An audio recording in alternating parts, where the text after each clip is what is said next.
this is Brandon with ChiroUp. I want to go over two quick tests that I use to make the diagnosis of cervicogenic vertigo, and then a simple way to explain that to your patients. This is a complex diagnosis.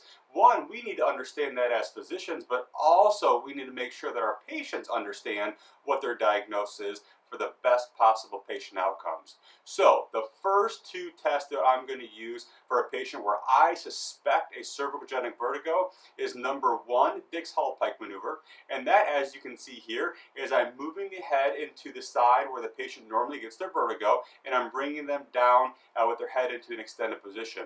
I'm moving their head, and I'm also moving those semicircular canals. So when I'm moving both those things at once and we get reproduction of vertigo, it means I can possibly have BPVV, or I can have cervicogenic vertigo. So now I know I'm getting into that diagnosis.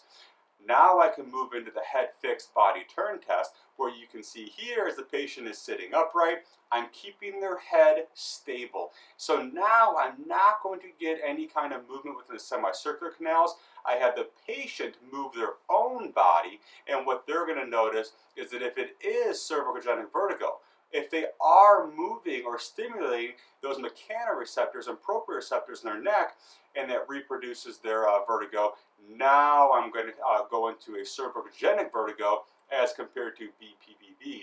Now, you're also going to see signs and symptoms associated with cervical joint dysfunction with those patients with cervicogenic vertigo. Your signs and symptoms associated with joint dysfunction or pain associated with the vertigo in the neck is the number one thing you're going to see.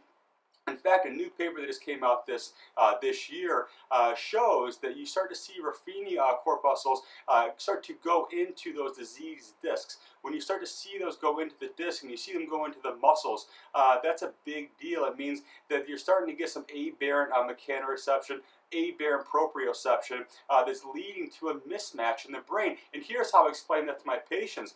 I say that when you're trying to turn your head 45 degrees to the right, your brain says, hey, body, turn 45 degrees to the right. Unfortunately, due to any kind of disease or problem, you only turn 30 degrees. Well, there's a mismatch there. Your brain says go 45 degrees to the right. Your head only went 30 degrees to the right. And now that sensory mismatch between the brain, what it says to do, and what your body actually does, creates that sensation of vertigo.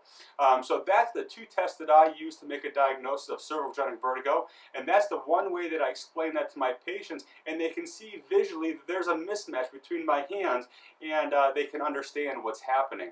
I hope you'll check out ChiroUp as far as the diagnosis, the evaluation, the treatment, the exercise that we use for vertigo. It works wonders, and don't forget manipulation. If you take a look at Carol Levitt's work, one of the great quotes he says, in no field is manipulation the success rate greater than that in cervicogenic vertigo.